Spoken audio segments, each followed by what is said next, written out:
KDM itu Gubernur Indonesia sebenarnya hari ini. Gubernur Indonesia. Gubernur Indonesia.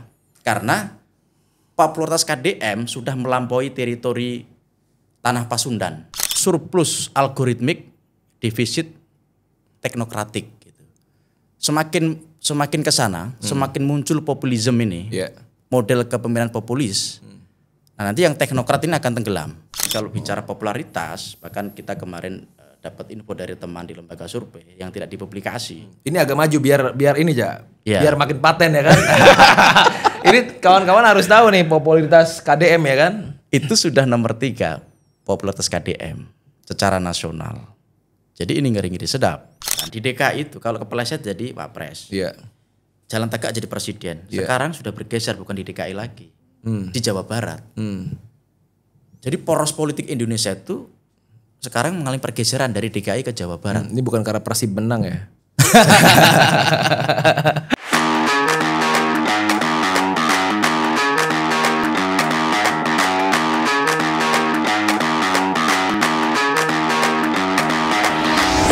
Oke, jumpa lagi di Deep Talk Indonesia. Hari ini saya pengen ngobrol bersama Direktur Arus Survei Indonesia, Mas Ali Rifan.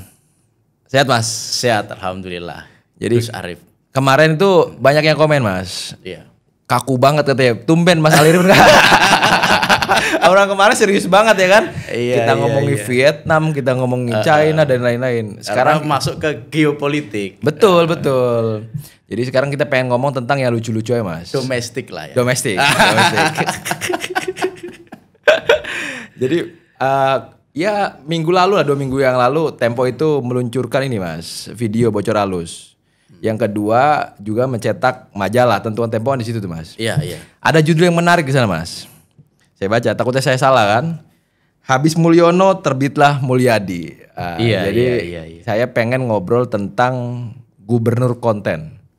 Yaitu KDM, Bapak Aing katanya. Bapak Aing. Iya. Mulai dari mana dulu ya? Bagaimana sebenarnya menurut Mas Ali Rifan melihat KDM yang seperti ini Mas? Sepakat gak dengan judul ini? Iya, saya sepakat karena itu kan relevan ya. Betul. Apalagi diskusi kita ini kan kalau lihat momentum pas Mei 2025 ini 100 hari kinerja para kepala daerah. Iya. Kepala daerah kan dilantik 20 Februari 2025. Jadi kalau kita bicara atau mengevaluasi kinerja kepala daerah hari ini, termasuk KDM di dalamnya, nah itu jadi related ya, relevan. Iya. Nah mungkin saya mulai dari situ ya, dari boleh Mas, boleh evaluasi kinerja para kepala daerah karena secara timing kebetulan podcast kita itu di setting seperti itu. Oh bukan, kebetulan. Sehingga siapa? ini momentum 100 hari, momentum yang penting karena ini akan menentukan langkah 5 tahun ke depan. Bagaimana gebrakan-gebrakan para kepala daerah di 100 hari ini itu menjadi indikator penting bagaimana landscape kepemimpinan para kepala daerah yang jumlahnya 500 lebih itu. Nah, apa yang terjadi ya yang saya amati dalam 3 bulan atau 100 hari kinerja para kepala daerah?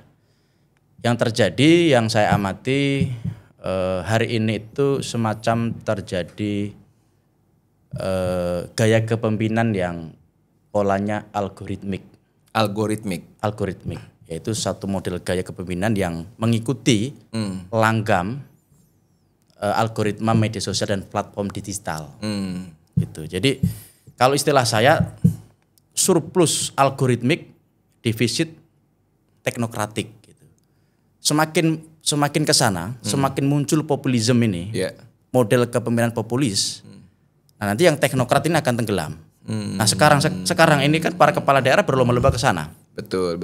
Jadi ada istilah di kawan-kawan kita, kepala daerah hari ini itu lebih penting para konten kreator.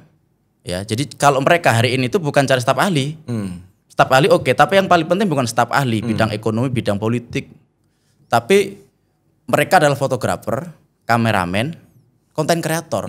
Jadi kawan-kawan Deep Talk ini bisa nih dipakai sama bisa. Ini termasuk kan podcast ini dan timnya ini kan bisa dipakai oleh para kepala daerah. Sekarang mereka butuh itu karena mereka mengikuti gelombang kepemimpinan algoritmik. Jadi kan hari ini ada pola atau ada gium bahwa orang yang mampu berselancar di media sosial itulah yang berhasil. Bukan orang yang kerja secara maksimal, ya kan? Tetapi minim pemberitaan itu nggak dianggap berhasil. Sebelum akhirnya jauh, yang tadi disampaikan orang yang menang di media sosial ini adalah orang yang akan berhasil. Ada nggak catatan survei di sana aja? Setidaknya dari misalkan dari 2024 lah misalkan, pilpres, pileg, pilkada gitu. Ya hampir semua pasti berselancar di sana ya di media sosial. Tetapi kan ada catatan di sana. Saya juga melihat kalau semuanya menggunakan langgam kepemimpinan algoritmik. Jadi semua berlomba-lomba membangun persepsi. Tetapi soal teknokratiknya melemah itu juga sayang. Nanti kan ibarat buah itu bagus kemasannya tapi isinya kalau dimakan kan kurang bergizi kan gitu. Jadi menurut saya perlu dua-duanya masuk ya. Model kepemimpinan algoritmik juga dipakai, tapi teknokratiknya juga dipakai. Jadi ibarat buah itu ketika dilihat itu menarik buah itu. Tapi ketika dimakan juga rasanya enak. Nah, tapi kan yang kita lihat dalam 3 bulan terakhir yang muncul ke permukaan kan justru gaya kepemimpinan algoritmik. Betul. Atau kan bahasa lain itu model kepemimpinan populis. Semua itu ingin dikenal, semua berlomba-lomba membangun persepsi publik. Tetapi apakah pertanyaannya hari ini itu soal janji politik kemarin saat kampanye mereka akan mengenal masyarakat kita? Justru begini, kalau ditanya di Jawa Barat itu pasti lebih akrab ya warga Jawa Barat itu dengan istilah kebarak ya yang kemarin soal anak sekolah itu yang nakal dan soal vasektomi itu lebih populer daripada mungkin apakah ada yang ingat soal janji politiknya Deddy Mulyadi mungkin pada lupa. Kalau kita lihat misalnya di Kaltim Kalimantan Timur mungkin akan lebih ingat dengan kata-kata gubernur soal gubernur konten. Kata-kata Rudi Masud soal gubernur konten lebih dikenal daripada program-program Rudi Masud. Betul. Sama di Jawa Timur juga kalau misalkan kemarin saya baca data survei itu orang lebih kenal dengan cara Khofifah mempromosikan duren Blackton. Itu jauh lebih populer daripada program-program yang pernah dijanjikan oleh gubernur Jawa Timur Khofifah gitu. Jadi sekarang ada tren itu. Sekarang tren kepala daerah berlomba-lomba membuat gimmick, membuat konten yang atraktif gitu. Biar apa?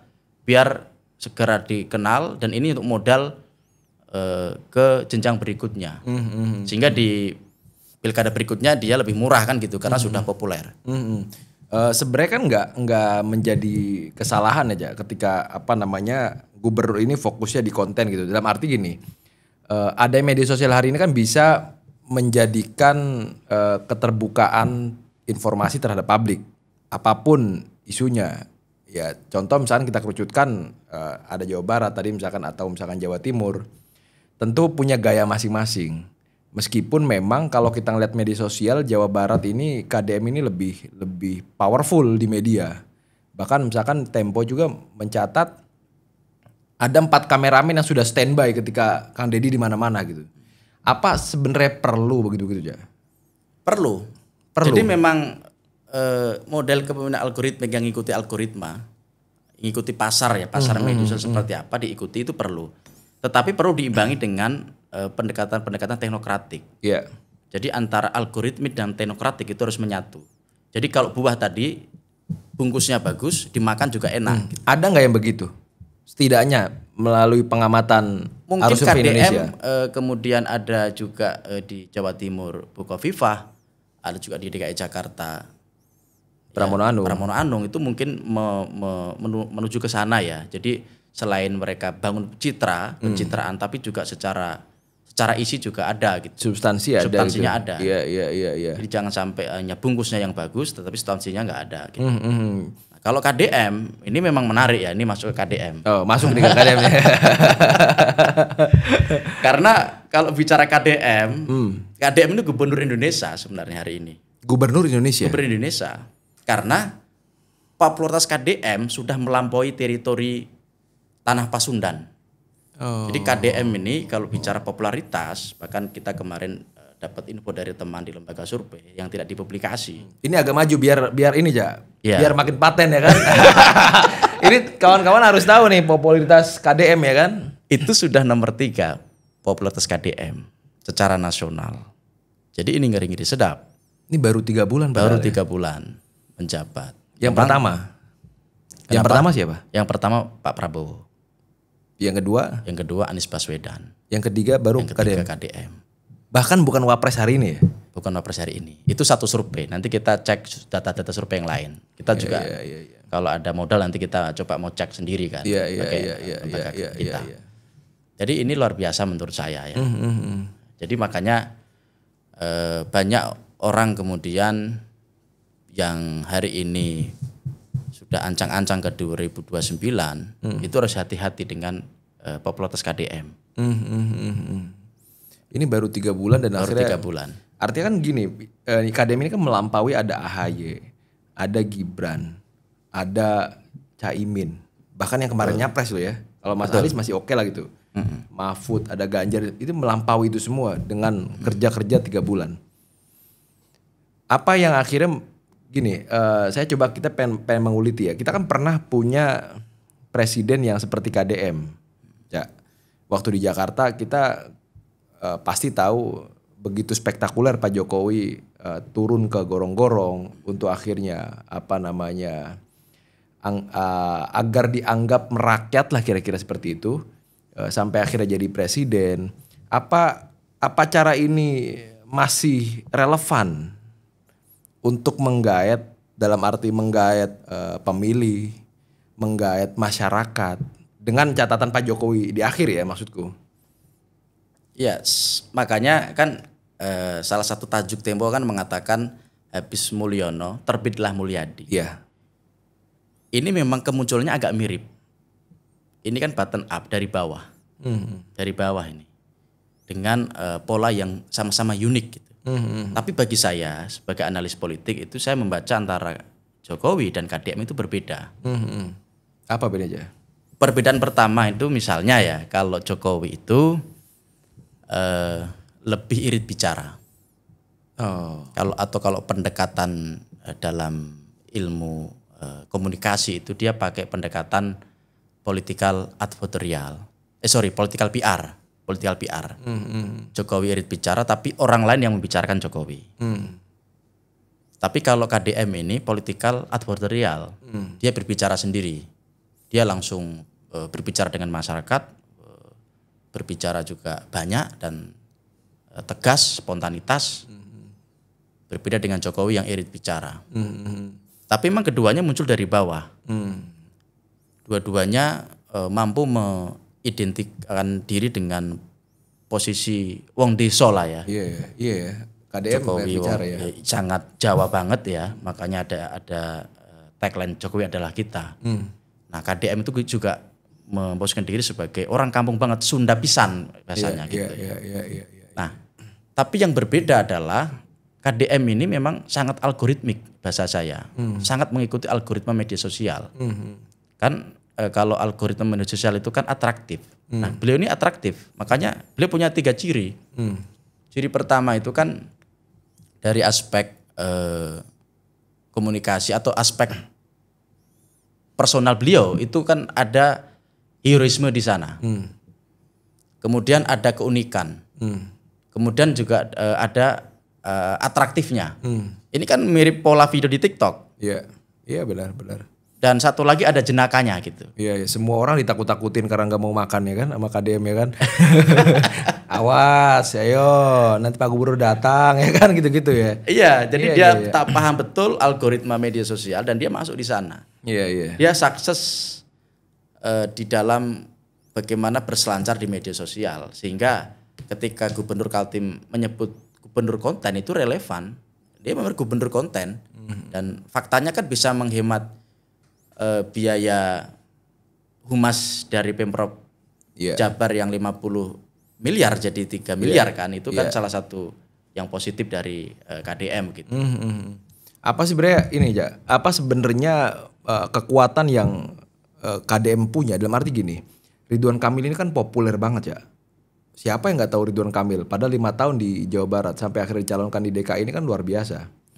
Ini kan seakan-akan dengan hadirnya KDM ini semua terhapuskan, semua jejak Ridwan Kamil yang sudah membangun A sampai Z gitu ya, sudah terhapuskan dengan adanya KDM dengan ya hanya kurun waktu 100 hari lah kalau kita lihat hari ini. Apa yang menjadi kekuatan terbesar dari KDM ini? Ya selain memang KDM adalah orang yang paham bagaimana algoritma di media sosial ya untuk membangun persepsi publik gitu. Pertama gini ya, KDM ini kalau kita baca dari kacamata marketing politik atau teori personal branding, dia masuk hampir semua teori marketing politik. Misalkan teori marketing politik paling genuine itu kan soal diferensiasi. Yeah. Nah, soal diferensiasi jelas KDM itu punya diferensiasi yang sangat kuat, sangat menonjol dari gesturnya ya, dari pakaiannya. Dia pakai ikat atas kepala khas warna Sunda ya kan, putih, kemudian pakaian putih, celana putih. Itu satu dalam ilmu political marketing itu dia sudah masuk ya, soal diferensiasi. Nah, ada juga pendekatan kalau dalam political marketing itu pendekatan targeting ya.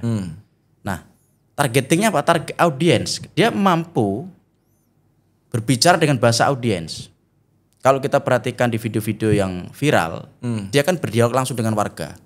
Berdialog dengan mak-mak bisa, anak kecil pun bisa. Dan ketika di panggung-panggung pemerintahan, dia juga bisa bicara berpidato panjang. Jadi dia mampu menyesuaikan audiennya. Itu juga masuk dalam teori tadi, marketing politik. Yeah. Nah, yang ketiga, ya teori marketing politik kan positioning. Yeah. Dia mampu memposisikan diri. Bahkan ketika misalnya dia berbicara dengan audien, ada beberapa hal yang sebenarnya pendapat-pendapat dia itu bertentangan dengan audien, dengan publik. Makanya ketika ada yang menyatakan KDM itu pemimpin populis, menurut saya tidak sepenuhnya populis. Pemimpin populis itu kan sebenarnya salah cirinya kan dia mengikuti irama publik, mengikuti kehendak mainstream. Tapi KDM tidak. KDM itu dalam beberapa hal itu dia mengikuti nalurinya sendiri. Dapat ilham langsung lah gitu ya. Ada yang bilang dia dapat ilham langsung. Wangsit ya kan. Coba soal vasektomi. Ya ini kan sangat kontroversial dan banyak yang tidak setuju. Bahkan kalau MUI kan mengatakan itu kan haram. Dan gak familiar di masyarakat. Gak familiar di masyarakat, termasuk ide anak yang nakal dimasukin ke barak. Jadi kan dikritik banyak aktivis HAM.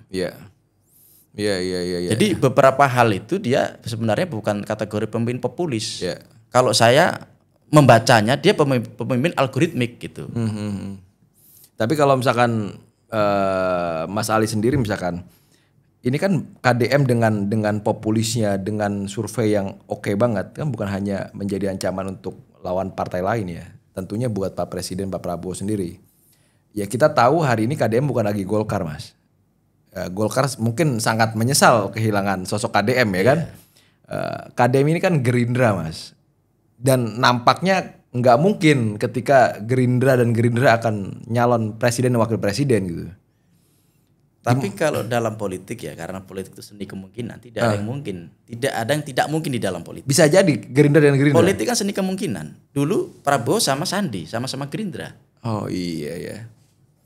Sehingga kalau nanti dicek ya secara elektoral KDM sangat tinggi dan ini membuat ketika menjadi cawapresnya Prabowo memberikan insentif elektoral ya, tambahan suara yang signifikan, membuat posisi Prabowo tak terbendung. Ya mau nggak mau diambil kader sendiri.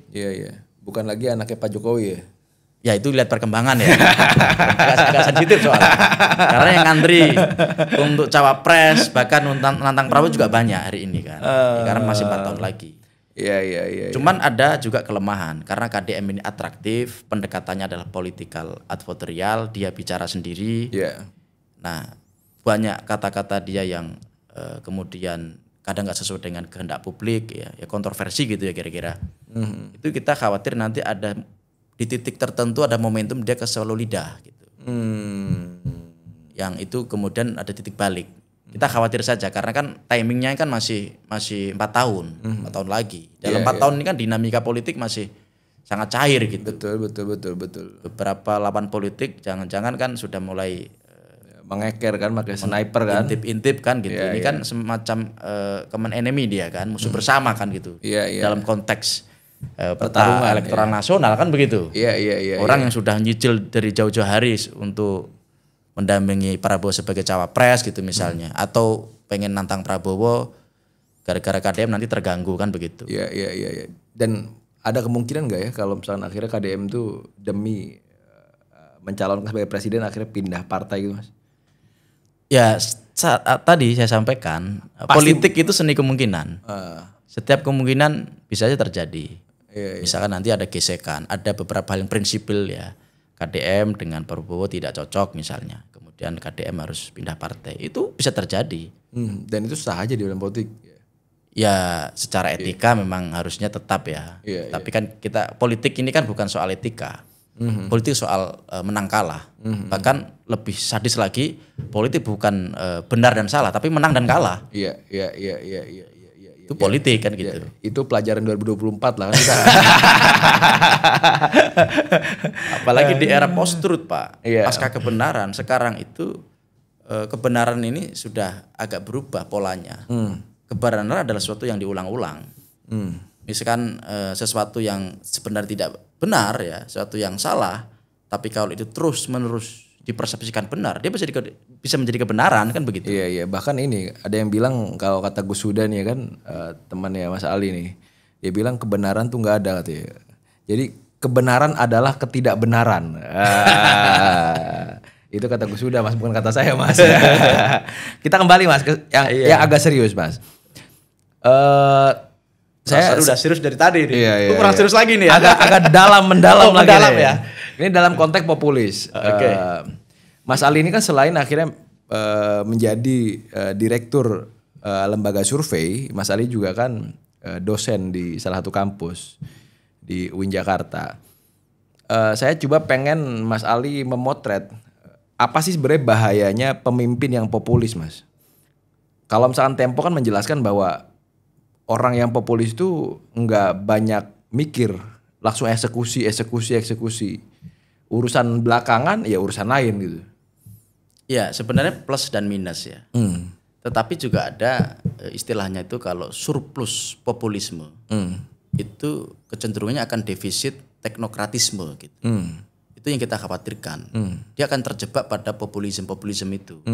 Pokoknya kita buat kebijakan yang kemudian populer, direspon banyak publik dan punya atensi positif. Tanpa dipikir matang-matang bahwa kebijakan ini punya dampak jangka panjang yang baik apa tidak gitu kan. Jadi populer sesaat gitu, tapi jangka panjangnya kan buruk gitu. Itu yang kita khawatirkan. Sehingga populisme itu atau algoritmik itu harus diimbangi dengan teknokratisme gitu. Apa teknokratisme? Teknokratisme itu ya sebuah kebijakan itu berangkat dari kajian yang mendalam gitu, tidak bisa spontanitas. Malah lebih parah lagi ketika misalkan para pemimpin ini justru ketergantungan di media sosial ya. Itu tadi kan gejalanya kan jelas. Gejala bahwa sekarang terjadi gelombang kepemimpinan algoritmik itu terjadi di banyak kepala daerah. Sehingga tadi lebih penting menyewa, meng-hire konten kreator ketimbang staf ahli ya, di bidang ekonomi atau di bidang politik begitu, ada para profesor. Makanya pekerjaan seperti Gus Arif ini pekerjaan yang laku keras kan begitu. Tergantung sekalian arus survei kan gitu ya. Tergantung arus survei ya kan. Nah, tapi kalau ini sendiri Mas, kalau dari potret survei sendiri Mas, berapa persen sih sebenarnya pengaruhnya Mas? Pengaruh apa ini? Ini media sosial ini? Oh, media sosial sangat pengaruh. Kan kita bicara penetrasinya ya. Penetrasi media sosial itu kan secara populasi kan sudah 70-80%. Iya, semua orang menggunakan internet. Jadi dari 10 orang itu 8 orangnya itu sudah pakai media sosial. Betul. 2 orang tidak, tapi itu di daerah-daerah kampung kan gitu. Sehingga sangat berpengaruh. Dan kerennya si kawan ini semua bukan hanya di Jawa Barat, tapi udah se-Indonesia. Indonesia, makanya saya sebut sebagai gubernur Indonesia. Gimana tidak, coba hitung dari subscribe-nya ya. Di Facebook itu dia punya 12 juta pengikut. Deddy Mulyadi ini. Kemudian di Instagram itu punya 4,4 juta pengikut. Instagram kan agak susah ya pengikut ini. Iya. Di YouTube. TikTok itu 7,8 juta pengikutnya. Kemudian kalau di YouTube itu hampir 8 juta pengikut. Bayangkan itu kalau dijumlah. Luar biasa kan? Iya, nah bahkan mungkin kalau saya cek ya, tadi itu barusan saya cek itu pas di perjalanan ke sini itu saya cek. Jadi video-video di YouTube-nya KDM ini secara mayoritas penontonnya di atas 500.000. Rata-rata juta. AdSense-nya banyak itu ya. AdSense-nya banyak. Dengan kemudian setiap hari posting rata-rata 3 konten. Menurut saya untuk ukuran Indonesia hanya Kang Deddy hari ini dengan viewer terbanyak ya, mungkin mengalahkan Deddy Corbuzier, atau Atta Halilintar atau Raffi Ahmad.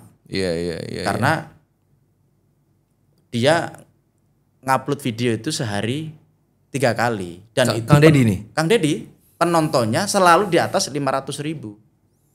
Bahkan di atas 1 juta juga banyak. Kalau kita perhatikan yang lain kan kalau misalkan sehari 3 kali kan jumlah penontonnya kan ratusan aja, tidak lebih dari 500. Deddy Corbuzier itu kenapa tinggi? Karena dia mengupload video tidak tiap hari, Pak. Jadi Corbuzier itu kan ngupload video seminggu 2 kali, seminggu sekali. Ya wajar kalau dia banyak viewersnya gitu. Tetapi kan Kang Deddy Mulyadi ini tiap hari 3 kali rata-rata. Dia upload. Biasanya kalau keseringan itu orang kan jenuh. Ini malah orang menunggu ya. Orang menunggu. Jadi rasa penasaran publik terhadap Kang Deddy ini terus bermunculan. Karena Kang Deddy itu kalau ibarat film, Pak, dia mampu berperan sebagai aktor yang mengejutkan gitu, bisa buat kejutan di menit-menit terakhir. Beberapa gebrakannya ini kan ikonik. Selain ikonik kan out of the box kan gitu. Di luar nalar ya, soal dia berdebat dengan anak SMA apa SMP itu ya dulu itu ya. Itu juga menurut saya kok berdebat dengan anak SMP gitu. Ya pasti dia menang kan, tapi tetap dilayani kan gitu. Tapi saya berpikir liar ya, artinya berpikir gini. Mungkin ini akan menyinggung, terserah Mas Ali akan jawab atau enggak. Video pertama Mas Gibran itu kan justru lebih banyak orang yang unlike ketimbang like ya di YouTube itu. Iya. Artinya berbanding terbalik dengan Kang Deddy, justru orang menunggu video apa lagi nih yang dikeluarkan oleh Kang Deddy. Dengan Mas Gibran yang justru banyak yang nggak suka, ini kan menjadi ancaman serius bagi Mas Gibran dan keluarganya. Sudah cerepet-cerepet ini kan. Kan di situ ya, ini ya. Terserah mau jawab apa enggak ya kan? Iya, yang jelas begini. Sekarang kemarin Mas Wapres itu sudah main traktor, Pak. Udah belusukan, sudah dorong-dorong traktor. Itu pun banyak kritik kan? Ya, saya sebagai yang ngamatin kan, aja ya kan. Siapa tahu kan Mas Wapres kan punya survei internal. Cek, Deddy Mulyadi ini kok sudah makin naik kan begitu. Berbahaya kan, sehingga Mas Gibran harus mengimbangi dengan beberapa gimmick, beberapa artikel belusukan-belusukan yang mengundang perhatian publik kan gitu. Termasuk dorong traktor kemarin kan gitu. Misalnya ya. Barangkali juga ada arah ke sana. Ini jangan pengen ngomong bahwa abis di traktor, abis itu diinjak sendiri atau gimana aja? Ya itu bisa gitu. Tetapi kan poin saya adalah bahwa pertarungan di 2009 ini nanti menarik karena pertarungan di media sosial gitu. Iya. Murah, meriah, dan berdampak gitu. Tapi tentunya tetap harus ada lembaga survei atau tim untuk nge-create itu ya. Iya pasti. Jadi kalau saya amati ya, Kang Deddy itu memang dari dulu saya lihat itu organik. Tapi makin kesini kan makin di-create saya perhatikan. Orang kemudian melihat Kang Deddy ini aset. Gitu. Aset itu ada 2, aset 2009 dan aset hari ini. Hari ini adalah AdSense. Monetisasi itu kan. Karena kalau produksi video tentang KDM ini selalu viral, selalu banyak sehingga orang berbondong-bondong mengontenin beliau gitu. Iya. Termasuk podcast kita kan bahas KDM kan begitu. Itu dia. Iya. Tapi memang setidaknya Kang Deddy itu nggak bakal kebingungan, Mas. Kalaupun akhirnya nggak nyapres atau nggak nyagub gitu, bisa buka podcast kayak kita. Artinya masih banyak kerjaan yang bisa dilakukan. KDM ini strategis karena beliau gubernur di Jawa Barat ya, dengan populasi terbanyak nomor 1 di Indonesia. Sehingga kalau dulu ya kalau mau kepleset menjadi wapres atau presiden, saya kan pernah mengatakan di DKI itu kalau kepleset jadi wapres. Iya. Jalan tegak jadi presiden. Sekarang sudah bergeser bukan di DKI lagi. Di Jawa Barat. Jadi poros politik Indonesia itu sekarang mengalami pergeseran dari DKI ke Jawa Barat. Ini bukan karena Persib menang ya? Itu kan juga menarik kemarin pas Persib menang. Bagaimana KDM ya ketika menghadiri para supporter itu kan pakai kaos dalam. Iya betul. Itu kan juga diferensiasi, unik juga itu. Betul. Menunjukkan rasa heroisme, rasa semangat sampai kok lupa pakai baju kan begitu kira-kira kesan publik. Itu komentarnya juga beragam di media sosial. Dan itu langsung menghapus itu yang tadi saya sampaikan, menghapus jejak Ridwan Kamil itu yang dulu mungkin akan dicintai oleh para supporter Persib ya. Semenjak akhirnya Pak Ridwan nyalon di DKI dan sebagainya, itu akhirnya jadi ejekan tersendiri gitu. Betul. Langsung berubah drastis. Kalau seandainya di sini ada KDM Mas, di sini lah nih ya kan, di depan kita nih ada KDM nih ya kan. Memang keunggulan Pak Jokowi ini dengan diferensiasi Pak Jokowi yang belusukan tapi nggak banyak bicara, agak sedikit untuk kesleo, ya kan. KDM ini kan banyak gerak juga banyak bicara. Apa masukan Mas Ali Rifan ketika misalnya ditunjuk lah, Mas tolong dong dampingi saya Mas, misalnya kata dia. Nah kalau saya ya ada dua, satu. Sekarang pendekatannya harus digeser ke political PR. Ini jangan dibuka semua Mas, biar nanti Mas Ali dipanggil beneran. Dia sudah top konsultan. Tapi suruh bantu ya siap. Tapi yang jelas gini, kan sekarang kan political advertorial. Dia berbicara sendiri.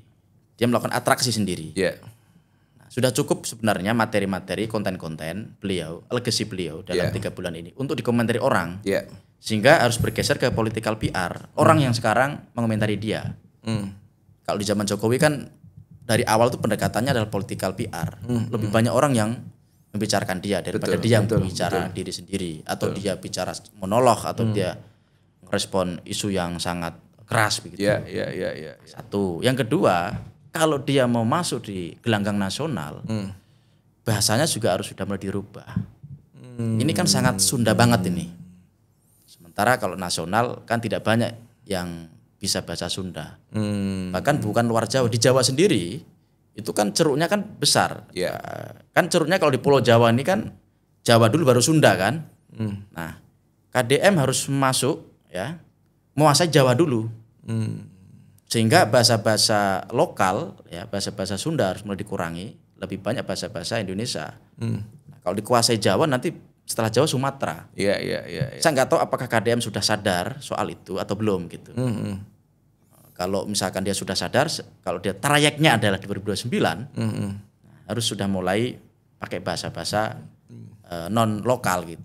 Bukannya akan lebih bagus sih Mas ketika KDM itu fokus misalkan bahasa Sunda katakan, penguasaan Jawa Barat itu menjadi modal utama daripada KDM misalkan. Tapi secara demografi sulit. Demografi kita masih Jawa. Kalau DNA Edit mengatakan Jawa adalah kunci dalam konteks politik, itu memang masih kunci Jawa. 60% populasi Jawa. Dan bahasa Jawa ya itu jauh lebih populer daripada bahasa Sunda. Ini bukan soal ini ya. Bukan soal rasisme dan lain-lain. Tapi ini fakta. Ini fakta. Sehingga kalau tracknya adalah 2029, KDM harus mulai mengemas bahasanya bahasa nasional. Sehingga ide-ide dia bisa diterima secara nasional begitu. Dan benar-benar gubernur Indonesia kan gitu. Dan kalau saya lihat ini Mas, KDM ini kan akhirnya jadi banyak rujukan kader-kader Gerindra dalam arti yang ngejabat sebagai gubernur. Artinya KDM lah pilot project daripada kebijakan gubernur yang Gerindra gitu. Contoh misalkan soal pajak yang diputihkan misalkan. Terlepas dengan kontroversinya ya, ada yang bilang legal dan ilegal, tapi setidaknya Banten mengikuti itu. Beberapa wilayah lain juga mengikuti itu. Apa memang KDM ini diperintahkan untuk menjadi pilot project dan disiapkan oleh partai ya, kalau misalkan Mas Ali lihat, atau itu natural aja, nature aja? Saya ngelihatnya natural. KDM itu termasuk orang yang susah disetir ya kalau saya lihat. Apa yang terjadi pada KDM ini adalah natural. Dan kalau Gus Ari perhatikan, KDM seperti ini kan bukan ketika 3 bulan menjabat sebagai gubernur. Sebelum dia jadi gubernur, memang gayanya begitu. Bahkan ketika jadi anggota DPR RI, dia juga sudah nantang-nantang para kontraktor di Jawa Barat itu kan ketika mereka ngerusak jalan. Dan videonya memang sudah banyak ditonton orang. Jadi yang dilakukan KDM ini sebenarnya bukan jangka pendek. Ini adalah hasil kerja keras sebelum dia jadi gubernur. Dan memang sudah di-create dari awal sama di-create dari awal. Makanya kalau saya kan ngelihat sebenarnya kita alami dari dulu, alami. Mungkin juga ada orientasi soal AdSense juga ya. Dari situ kan ada pendapatan juga. Bahkan KDM kan mengatakan pendapatannya kan sangat besar. Dan dia bagi-bagi uang itu dari AdSense Google itu. Saya kan dia kalau ketemu orang kan bagi duit kan. Nah KDM itu jadi menarik karena ketika dia marahin orang, setelah itu dikasih duit Pak. Jadi orang itu berbondong-bondong dimarahi dia. Iya. Kalau kita di pesantren pengen ditampar kiai biar sukses ya kan. Jadi memang kalau misalkan terbitlah Habis Mulyono terbitlah Mulyadi itu relevan. Dan kalau dikatakan Mulyadi mereplikasi Mulyono, tidak sepenuhnya mereplikasi. Kemunculannya memang ada kemiripan, sama-sama dari kampung. Ya dari kampung Jawa dan ini Sunda gitu ya. Sama-sama punya tradisi kuat soal kedaerahan kan, soal primordialisme kan gitu. Dan label Bapak Aing ini melekat ya Mas? Melekat, tetapi karakter spontanitas KDM itu yang unik. Jadi memang orang itu menonton video itu seperti nonton sinetron Pak. Nah sinetron yang menarik kan adegannya tak terduga. Bukan film India yang sudah bisa kita tebak. Tapi ini film Hollywood bukan Bollywood. Jadi kalau film ini film Hollywood ini, KDM ini bukan Bollywood. Sehingga orang itu menyaksikan video itu selain di sana ada nuansa heroisme ya kan. Masyarakat kita kan suka yang herois gitu kan.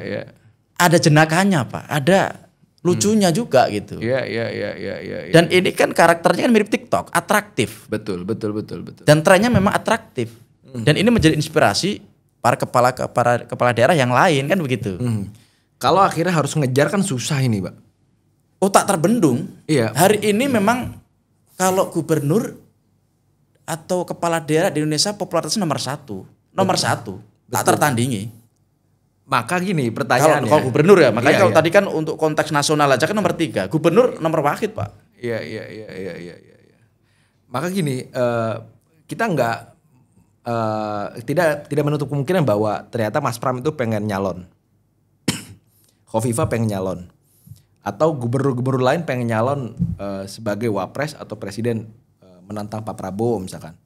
Tapi kalau akhirnya menempuh jalan tadi algoritmik, ini kan sudah tak terbendung Mas. Ada nggak sih pilihan jalan lain sehingga si kawan-kawan gubernur ini juga bisa up gitu loh? Ya pilihannya mengimbangi ya, paling tidak mengimbangi. Kan kalau tidak bisa melawan kan mengimbangi. Tapi tetap dengan konten. Tetap dengan konten hari ini. Tidak ada cara lain selain konten. Maksud saya begini, tetap ada kebijakan yang mungkin sangat genuine ya. Dan itu punya efek terhadap kepentingan publik yang dahsyat. Tapi juga dikemas dengan konten yang menarik begitu.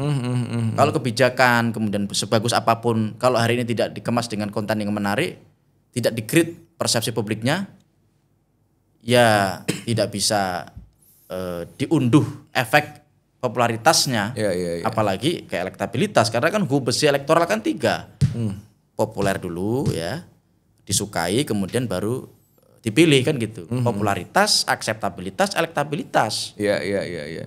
Paling tidak hari ini KDM sudah punya popularitas. Tinggal soal akseptabilitasnya dan elektabilitasnya menyusul, Pak.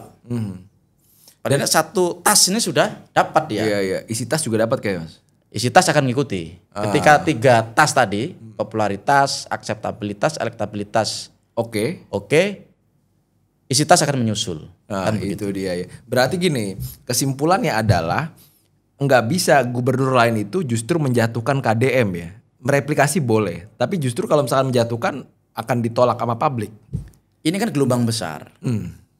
Makanya kemarin Gubernur Kaltim, Rudi Mas'ud, itu kan menyebut gubernur konten. Ya. Tetapi justru Rudi Mas'ud di laman media sosial, diserang netizen Pak. Luar biasa. Sehingga Rudi Mas'ud harus bertandang ke Tanah Pasundan untuk klarifikasi, tabayun, sekaligus minta maaf kepada Kang Deddy Mulyadi Pak. Jadi kalau ada hari ini gubernur yang berani mengkritik Deddy Mulyadi, dia akan kena serangan balik. Jangankan gubernur, aktivis 98, intelektual kenamaan Indonesia, Rocky Gerung, ini aja kena serangan balik. Gara-gara menyebut KDM dangkal kan begitu. Ya, dan ini natural ya? Natural ini, natural. Bukan buzzer yang disewa Huda bukan ya? Ini kalau pendekatan konsultan jangan-jangan Rocky Gerung di style ini kan. Kalau ini natural. Iya. Artinya gini, saya nggak tahu benar atau tidak ketika misalkan ada istilah gubernur konten, muncul juga gubernur rakyat, seakan-akan menjadi pembeda gitu. Gua nggak berkonten tapi gua akhirnya dekat dengan rakyat gitu. Itu gimana Mas? Melihat itu Mas? Itu bisa aja, tapi apakah packagingnya lebih baik dari KDM? Saya tadi sampaikan KDM memenuhi unsur dalam marketing politik. 3 unsur dalam marketing politik itu 3-3 dipenuhi oleh KDM. Sehingga ini agak susah terbendung. Meskipun kan dalam perjalanan ini kan masih dinamis ya, 4 tahun. Paling memang nunggu KDM keseleo. Keseleo jatuh baru virulen bisa muncul. Tetapi kalau ini misalkan trennya itu positif, nah ini tak terbendung ini KDM ini. KDM memenuhi unsur itu.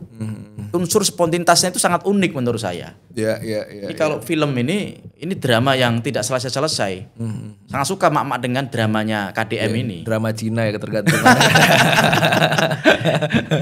Iya, orang-orang kayak dulu misalkan mungkin muncul ada di media sosial tanpa kita ngikuti, misalnya ada Khofifa, ada Muhaimin ya kan, ada Mas Pram misalkan, tanpa kita ikuti ya.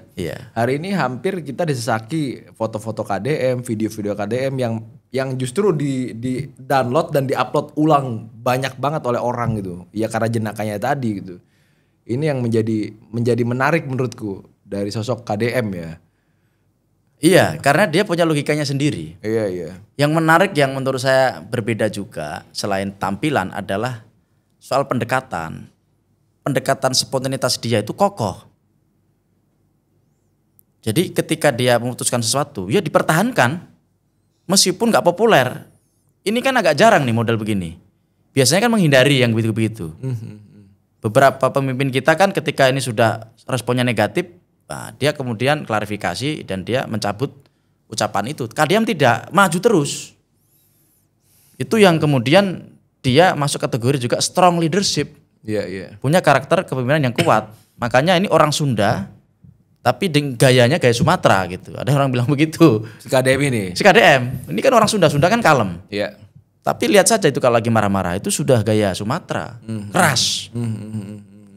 Kayak Medan kan gitu. Iya, nggak ada angin, nggak ada hujan, kalau salah ya. Salah. Benar gitu ya. Dan orang kemudian ketika gelombang KDM ini benar-benar besar, mau ngelawan juga berhitung dia.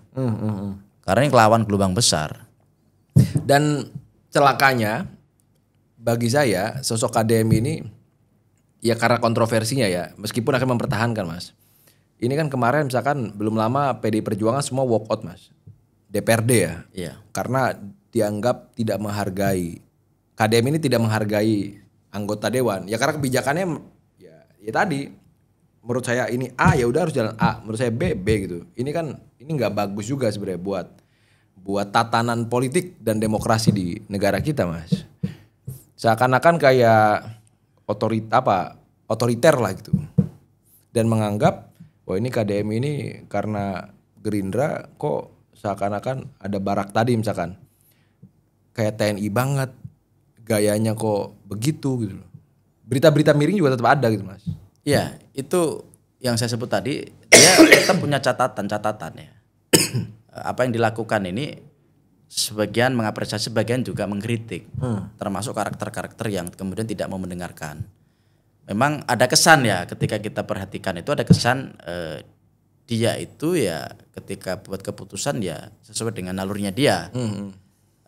Kesan itu memang muncul ya. Nah itu yang kemudian nanti ke depan itu selama 4 tahun kita lihat kalau misalkan gelombang penolakan atau gaya kepemimpinan itu tadi gaya istilahnya itu keputusan itu diambil sendiri tanpa melibatkan diskusi pendapat orang lain dan itu kemudian menjadi gelombang perlawanan itu juga akan jadi bumerang bagi KDM Iya, makanya tadi saya dengan Mas Ali itu ngomong bahwa KDM ini ketika dia teguh dalam pendirian ini kan secara tidak langsung menolak banyak hal dan bahayanya bakal anti kritik gitu. Itu sebenarnya catatan saya di situ. Catatan saya ini kan karena sangat kuat gelombang ini, kemudian di titik tertentu, kemudian dia melakukan keputusan, membuat keputusan itu spontanitas saja tanpa mendengarkan orang lain dan itu nanti jadi gelombang penolakan yang besar, itu juga akan jadi bumerang bagi dia. Makanya kalau misalkan dalam jangka panjang, Jokowi sebenarnya jauh lebih aman. Karakter Jokowi itu. Karakter Mulyono jauh lebih aman daripada Mulyadi ya dalam konteks model kontroversi begini atau tokoh yang lahir dari bawah begini. Karena tadi saya sampaikan dalam 4 tahun ini kan masih banyak waktu ya. Siapa tahu kan ada beberapa perkataan-perkataan yang kemudian mendatangkan gelombang penolakan besar, apalagi kalau perkataan-perkataan itu menyinggung soal agama, ras gitu. Sebenarnya KDM tuh hati-hati di wilayah itu. Kalau perkataan-perkataan itu tidak menyinggung soal agama, soal ras, itu relatif aman sebenarnya. Tapi kalau masuknya di sana, itu penolakan bisa keras, Pak. Ini nanti modelnya kan mirip di DKI, Basuki Cahayapurnama kan Ahok. Aku itu karena keselo lidah, maka gelombang 212 muncul. Kalau gelombang 212 muncul seperti itu, misalkan gelombang penolakan dari warga Jabar sendiri misalkan terhadap beberapa keputusan KDM yang arogan misalnya, itu nanti yang bisa meruntuhkan KDM. Ini terakhir Mas, kalau misalkan akhirnya kita harus mengotak-ngatik peta nasional misalkan, anggaplah 3 calon presiden, KDM ini cocoknya dengan siapa? Dengan karakter beliau ya. Ya kan? Namanya terakhir Pak, ya kan? Kita harus yang jelas kalau karakter beliau itu ya butuh satu lagi karakter yang tenang. Ada aktif, ada pasif. Mas Anies berarti? Ya kita nggak tahu. Karena kalau sama-sama aktif tidak bagus. Jadi kan dulu kan pembagian misalkan di DKI itu bagus itu antara Anies dan Sandi ya. Anies itu lebih di wilayah-wilayah narasi di forum-forum besar, Sandi itu di wilayah-wilayah pedesaan, belusukan, menemui satu-satu masyarakat gitu. Sebenarnya sama Prabowo juga, Pak Prabowo ini kan karakternya kan karakter negarawan, karakter podium kan, dibicara di podium di banyak masa. Nah, kemudian yang menyisir masyarakat itu belusukan itu ya KDM-nya gitu. Sebenarnya Prabowo pun cocok dengan KDM nih. Dengan KDM. Tapi ini akhirnya jadi lawan berat banget ya bagi penantangnya ya. Oh, lawan berat, ini lawan berat. Iya, yang jadi pertama. pemilu nggak menarik. Nggak menarik. Akan menarik ketika KDM pindah partai. Ini pancing-pancing ini. Aduh, pancing-pancing ini kan bahaya ini. Ya gimana Mas? Akan menarik ketika jangan sampai putus di situ doang nih ya kan? Sebenarnya akan menarik ketika gelombang besar, kemudian nanti dia berdiri sendiri. Itu pertarungan di 2009 akan lebih dinamis, penuh ritmis. Kan begitu. Nah, jadi KDM versus Prabowo. Wah, ya nggak tahu juga itu. Kita kan jangan sampai kita ngadu-ngadu ini kan sama kader kan begitu. Ini politik belah bambu, Bang. Tapi saya lihat KDM ini orang yang bukan orang yang kesusu gitu loh, Mas.